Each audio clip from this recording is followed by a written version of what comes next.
How's it going, lazy Bruces? I'm Bobby Sixkilla and welcome back to the Chronicles of Tal'Dun.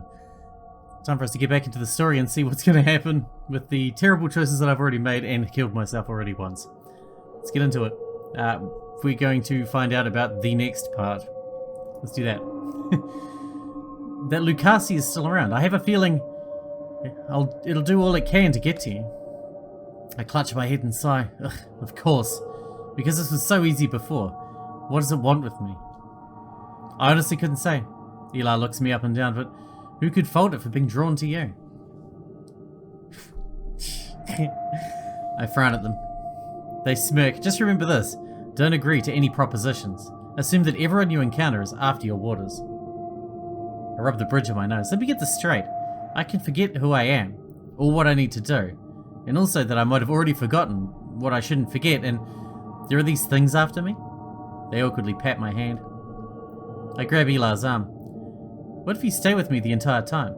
You can remind me about things. Just say them over and over. Ilar's eyebrows twitch. As delightful as it sounds, I must rest and conserve what little energy I have left. That means no heart vessel for me and very limited awareness of this place. Oh, Laura, this is not happening. I start pacing nervously. An idea pops up. Don't you have a spell or something? To help me remember? Something hard to forget? It's not a bad idea. Ilar massages the back of their neck and looks me over. Let me see. I take a few quick steps away, plucking something from the air and returning to me. Gripping my hand and examining it, they fixate on a spot on my wrist and jab something into it. Ow, what?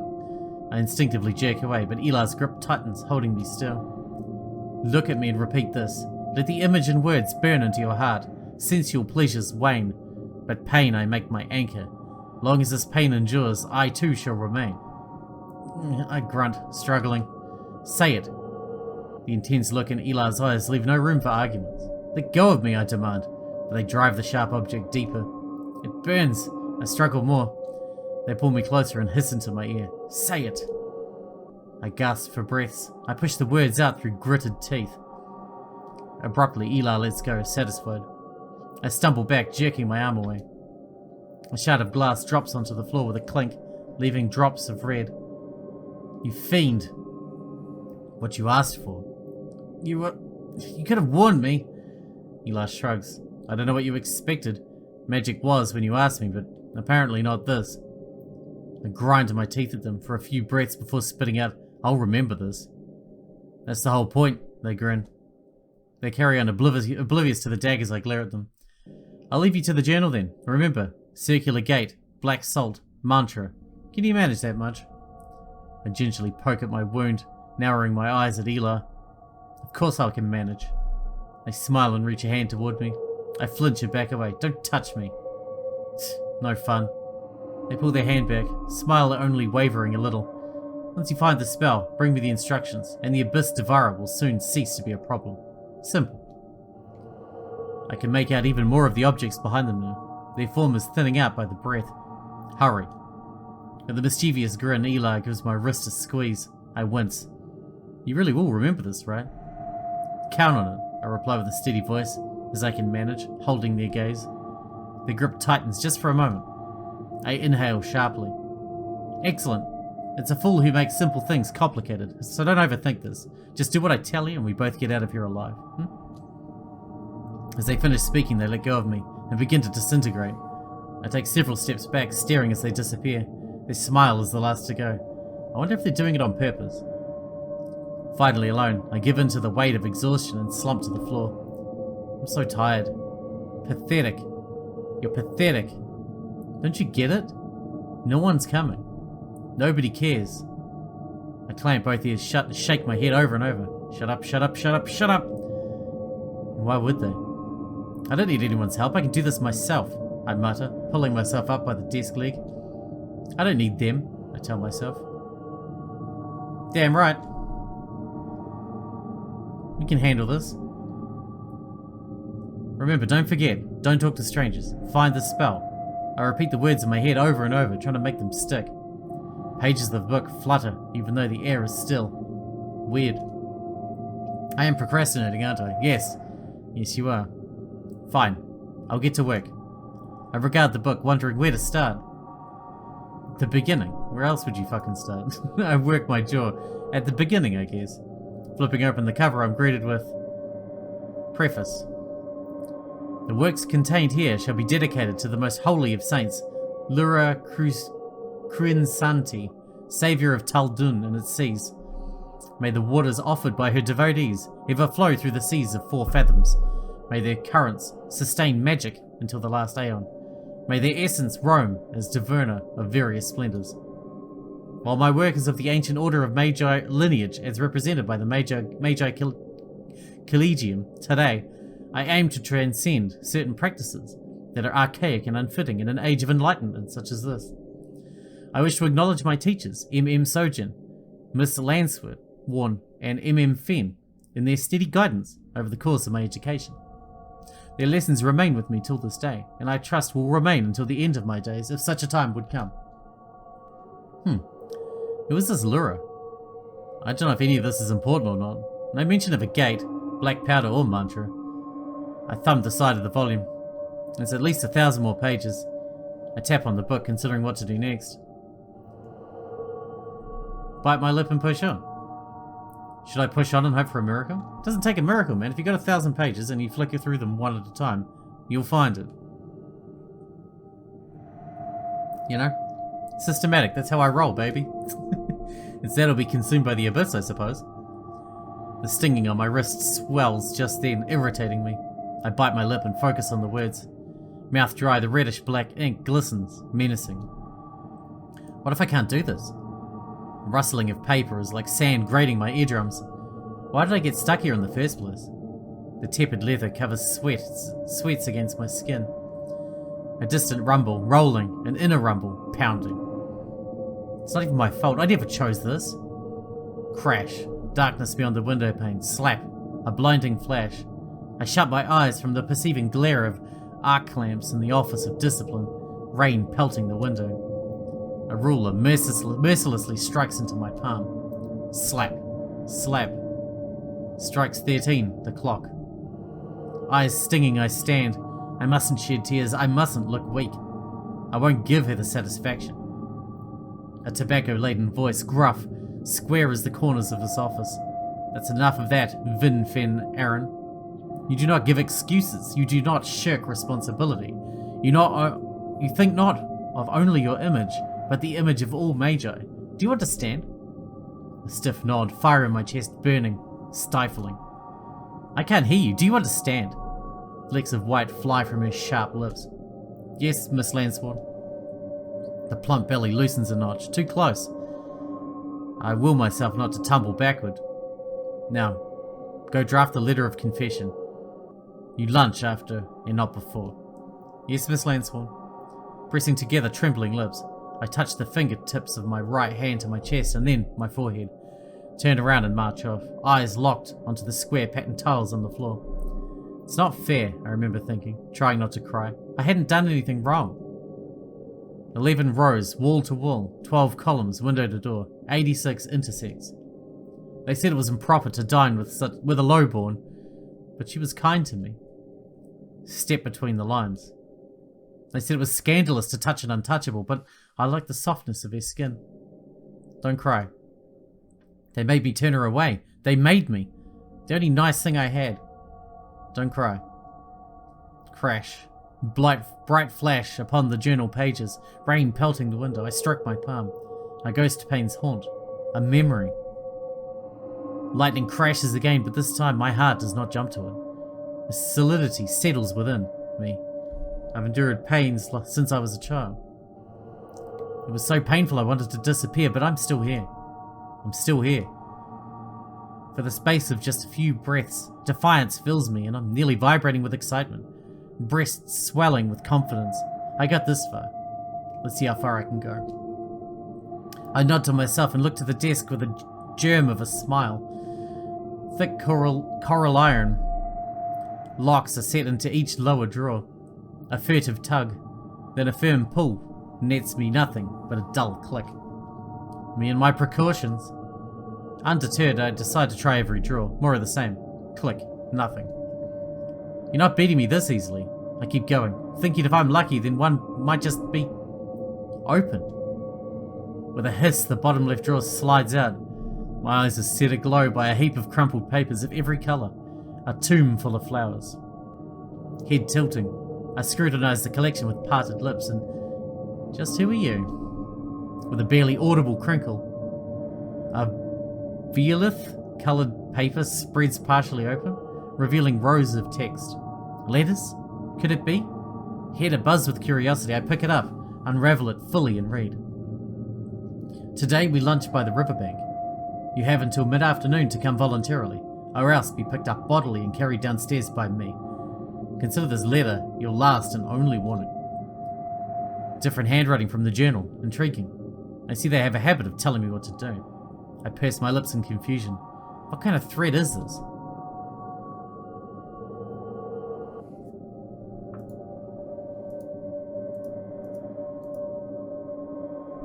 Different handwriting from the journal. Intriguing. I wonder what else I can find out. I'm telling you this for the 100th time already, I know, but you are amazing. I mentioned how cute they were, but I never imagined you'd actually allow one in the house. Our new friend is perfect. I'm thinking about properly naming Je for Je. 100th birthday. So, oh, it's like he, her. It's, you can pick. Sure. Can be real familiar. We need something respectable. Fuzz pants, perhaps? Ilar and fuzz pants? I shake my head, puzzled. Good old fuzz pants, eh? A deep rumble shakes my body. I look toward the abyss devourer. Its form is lost in the dense debris circling it. The rumbling settles into a grating hum. It's hard to even think with the noise, but if it gets no worse, I might still get through a few more of these letters and perhaps piece together what happened to me. A waste of time. There could be something here, a clue, maybe. Reaching for another letter, a feeling gnaws at me. I suddenly feel like something kicked me in the gut, knocking the wind out of me. Doubling over, knees buckled, I wheeze. You forgot, didn't you? The pain pulses in my wrist. Oh, maybe I should go back. Straining, I snatch a few more letters and turn to leave, but a squirming in my palm alerts me. What? I thought I took... Papers are dropping to the floor in slow motion. Looking to my hands, I see sticky, glowing strings hanging from my wrists where hands used to be. The odor of rotten eggs fills my nostrils. Biting heat creeps up my arms. As I stare, my skin becomes increasingly translucent. I can see fluids pumping through veins with each heartbeat. Horror. Fascination. I'm frozen, unable to pull my eyes away. Parts of my skin bulge and tear open, spilling ooze that drifts away into the unseen currents. The eel on my arm shudders, wriggling from the confines of my skin and squirms away. My mouth hangs open. It itches everywhere, so itchy I can't stop giggling and shaking. My vision swims, lines and shapes meld. I'm alone, a raft in the storm. What can I do? You never do anything right. Maybe this is for the best. I'm nobody anyway. A greasy metallic smell fills my nose. My hands are red and sticky. I'm all alone now. Snap out of it. Arms wrap around me and pull me up through the dense liquid. My head breaks the surface and I feel the firm stones under my feet once again. I'm eased down onto something soft. Hot, bright needles withdraw from my skull. I sigh, wincing at the agonizing relief. I wipe my eyes, trying to catch my breath. Ilar plops down on the couch next to me, smoothing their disheveled hair. You... I manage to mumble. Welcome back. They greet me as if I'd gone for a holiday. I can only wheeze. That... I swallow. What was that? I press my cheek to the soft cushion. Stillness. Stillness is good. Are you alright? I want to say I wish I was dead, but all I manage is a groan. A palm touches my head. I twitch. It goes away. It comes back. Small motions. Stroking. You lingered, didn't you? A shaking starts somewhere inside me. Rose into a heaving and then a soundless laughter. It all seems so ridiculous. Me, looking for a recipe to close a portal, helping the stranger who drags me about, hurting me, telling me it'll be easy? Straightforward. Ha! Don't overthink it, they say. My belly is sore from laughing, but it won't stop. My world is a blur. Maybe it's better like that. Sink it all to the bottom. Ilar's awkward patting resumes. You don't have to tell me, I know what it feels like. Another wave of vertigo smears across my head. Ilar sighs, and I can almost hear their smile. Dreadful, isn't it? To find yourself in such a strange place. Not remembering, not knowing, peril around every corner. I hear death is not unlike that. You go to the seas, but not as yourself. You go as a new thing, emptied of the past like it never was. They look down with a stiff grin. Maybe it's not much worse than this. Is that supposed to be encouraging? Well, you already lost almost everything you had, and you're still here. Maybe it's not as bad as you think, to have nothing else to lose. It's a little bit liberating to experience death without actually dying. Doesn't that give you some kind of courage? Well, I don't feel liberated. I struggle to sit up. Quite the opposite. I feel trapped in this nightmare with you. Ilar stares at me and then looks away. This is not a nightmare. Not yet. Did you know what it was going to be? It was going to be like that? What difference does it make? It's this or the abyss. Maybe. But I could have at least prepared myself for something. They give a tiny sympathetic shake of the head. You can't prepare for something like this. Well, I would appreciate it if you warned me next time. I'm about to be mashed into a pulp. They give me a subtle smile. Sure. So what'd you find in the journal? What I read had such a familiar feeling, like I knew it by heart. It was all about Lura. Who is Lura? I noticed myself using that name when I was afraid. Then I read in the journal that she was some kind of savior. I'm almost talking to myself. That Lura, yes. You know her? What was she like?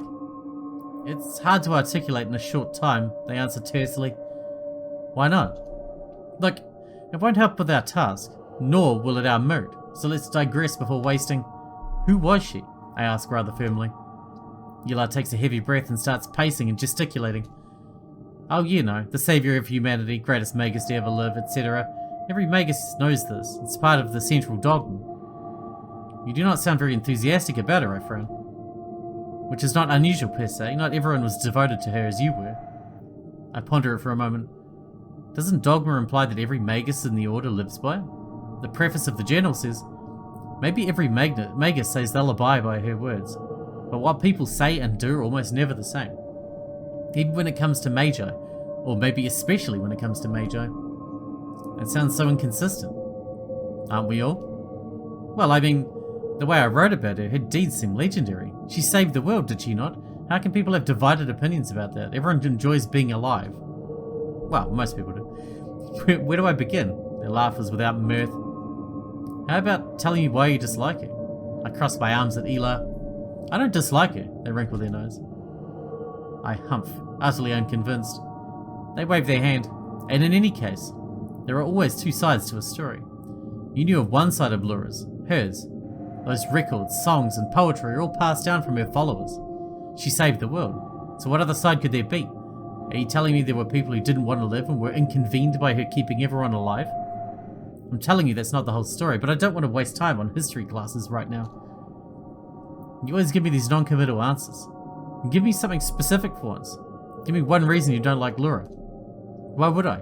And why are you so obsessed about some savior? Because she happens to be the only thing from my past I know about. Why are you being so stingy? If you know all about me, give me one single thing and I'll stop bugging you about it. Fine. One thing, then you go back to the journal. I nod with some satisfaction. They pace to and fro. How do you imagine she saved the world? Struck by the question, I hesitate. I'm not entirely sure. Some bit of followers offering waters to the seas? They study my face, eyes cold, penetrating. I fidget with my hands. What?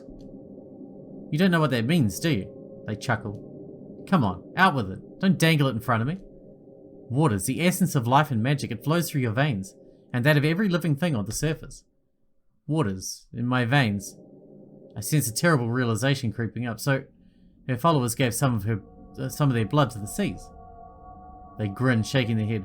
All of her followers, all of their blood, and that's not half of it. 50 million by a conservative estimate. Men, women, young, old, even... Alright, stop, I get it. Ilar's mouth smiles, but the rest of their face wasn't involved at all. You got what you asked for. Happy? You picked the single most gruesome thing to tell me, didn't you? Their mouth twitches. The journal. Ilar clears their throat. You didn't find any mention of the ritual we need. No, I had no time. I stroke the cut on my wrist. My hands shiver from the memory. Ilar begins to pace back and forth, brows locked together, muttering. There could be hundreds of spells in that book. Those are not uncommon ritual components. No. Won't get through that way. Need more time. They stop abruptly and throw their hands up at me. We can't afford to make mistakes, Vyn. You'll have to do better than this. Did you find nothing else? I don't know whether to be embarrassed, frustrated, or indignant. I don't see you diving face first into the book. Ilar's eyes bore into me and I fidget a little. In a softer voice I add, I'm trying my best, alright? I found a letter. I study my feet and fidget. Why are you still here? Sink me. You have more questions, don't you? Well, since you asked, there was a letter. Does it mention the ritual? They ask unenthusiastically. It was signed by an I. Was it from you? A lengthy sigh. What was it about? It sounded like you were rather forcefully inviting me to lunch. Ilar closes their eyes. You had a tendency to forget meals. Really, was I that inept? What would you call someone who's capable of completely forgetting their well-being for the sake of work? Focused? Hard-working? Right, they shake their head. Why are you asking? No reason. Well, maybe I was just happy to have found something about my past, not like you're gushing with information on that topic. Why wasn't I? Let's see. Oh, Abyss Devourer, imminent annihilation. Never mind. Fuck it, let's just fix this black hole in the room, shall we? I was just curious. You know what? Never mind. I should probably go back and check to the journal. Ilar gives me a tight-lipped smile. No, I'm not going to say sorry. Fuck you, dude. Let it run out. I roll my shoulders and stretch my arms. Well? Their brows furrow. Alright, I'll go and try again. They nod. I'll be here. Apologize my ass. Not gonna happen. Once again, I find myself before the journal, apprehensive, rubbing at the cut on my wrist. What did Miss Lansworn say? When a magus trusts their tools, they grant them power. They who relinquish their power hath it, and they who jealously guard it hath it not. Alright, General, I give you the power. Show me the page I need. Show me what you can do. I lift the cover, and it almost turns over by itself. Pages rustle softly as my fingers brush against them. It's strangely soothing. It won't work. You won't find it. The book knows what I need. I trust it. But even if you find it, you won't understand it. I'll deal with that when I come to it. And even if you understand it, you won't like it. You know what? I'm done with you. I'm going to count the pages. 1, 2, 3, 4, and even if 5, 6.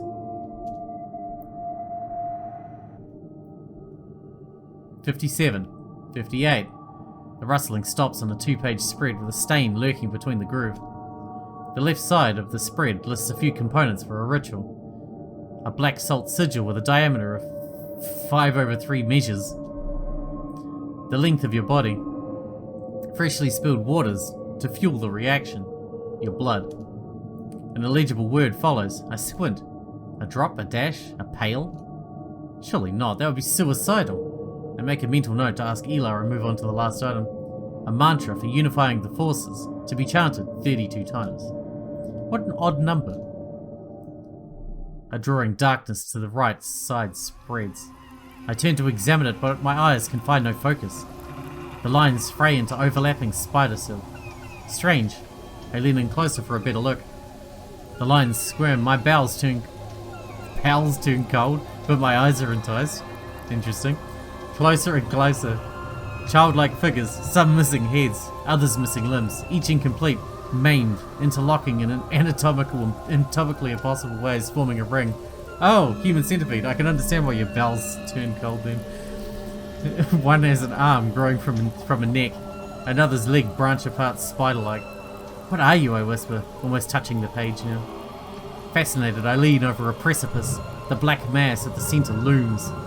Its lines undulate like ripples on the sea on a moonless night. There's some movement under the surface. What are you? I shiver in excitement, eyes twitching, unable to blink.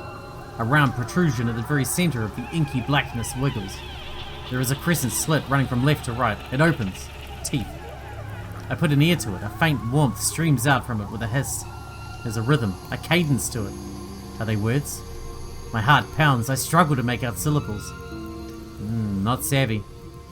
Sorry. Sorry for what? I don't understand. I could never say it before I half whispered it inside. It hardly matters now. This makes no sense. Whether I say the words or not, eats you linger, you are the silence. A lump forms in my throat, the walls close in, a weight presses on my chest. Numb. I can't breathe. I hate you. I hate you. I hate you, hear me. Why? Why am I hearing these things? I try to pull away. My body is heavy. Joints creak. Dismember, howl. We lie, destiny, fate, glory, immortality, all lies. No, no, no, no, now. Please, free me, please. Heavier and heavier. Squeeze the breath from me. I need to get away. There is a dull, distant pain. Ilar's pain. I am not heartless, you know. No, no more. I will hear no more. The pain. I turn my heart to it. A spark of heat in the cold. My hand comes into focus. Who gave you the right to... I drive my wrist into the wood. The sparks and flames. The heat spreads. I gasp as if waking. As if pulling my head out of the water. Fighting with every drip of strength, I slam the book shut with a resounding thud. The whispering abruptly abates. I double over, gasping for air. Pat, pat, pat. Sweat drips from my chin. What in the great abyss? I drop onto the floor unceremoniously, head resting against the drawers. That voice, there was something about it. Was that part of a spell? A message left by someone? I touch the chilling numbness lingering on my chest, waiting for my heart to steady. This place is getting to me again. Every step I take forward, something jumps out and bites me. And I have no one but that know-it-all to guide me. Will they finally tell me something? Or just shrug and wave their hands? You know what? I should tell them nothing this time. I will know things they don't. Let's see how they like it.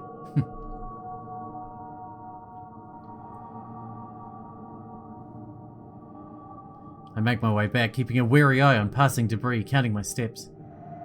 1, don't tell them. 2, don't tell them. 3, don't tell them. Did you find the spell? They come toward me. Yes, I did.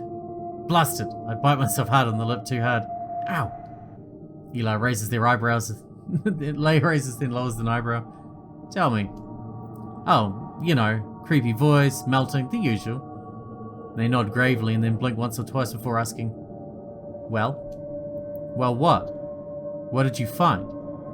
I clench my teeth, considering if it's too late to take it back. It probably is. I sigh. What you said, a circular sigil made of black salt. 5/3 measures or something, etc.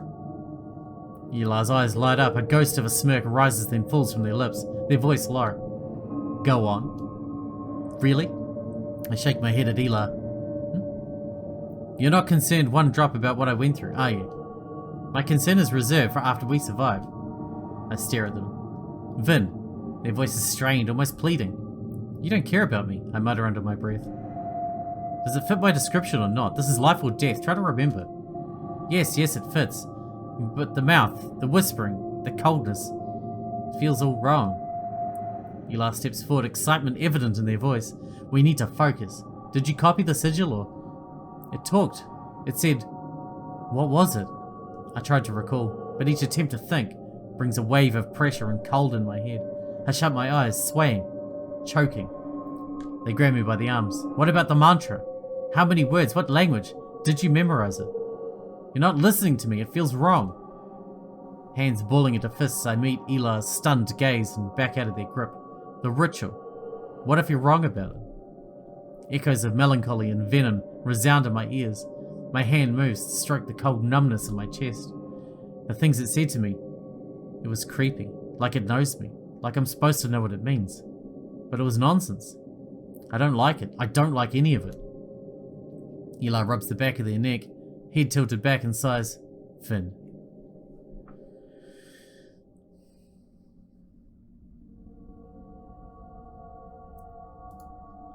Inhale, exhale. Stay calm. Who cares what that cursed book says? It's enchanted. For all we know, it just wants to chat. And while you dawdle, I'm here, staring into the face of the abyss. Have you any idea the dread that entails? The anguish on Ilar's face takes me by surprise. I can feel it pulling at me, nibbling me away, and there's nothing I can do except put my hope on you and endure it. Accusation, anger, and sorrow are written clearly on Ilar's face. Is it really so difficult for them to trust me? Alright, we need to wrap this one up because we're out of time for today, but seems to be going reasonably well, I guess, although our relationship seems a bit strange, shall we say. But, because he's kind of an asshole, right? It's a they, sorry. They're kind of an asshole. Clearly. But, what can you do, I guess? We got no one else, right? Except for a black hole of certain death. Oh, and that monster that tried to murder us before. They're here somewhere too. Anyway, I hope you guys enjoyed it. Thanks for watching. Thanks for hanging out with me, and I'll see you in the next one.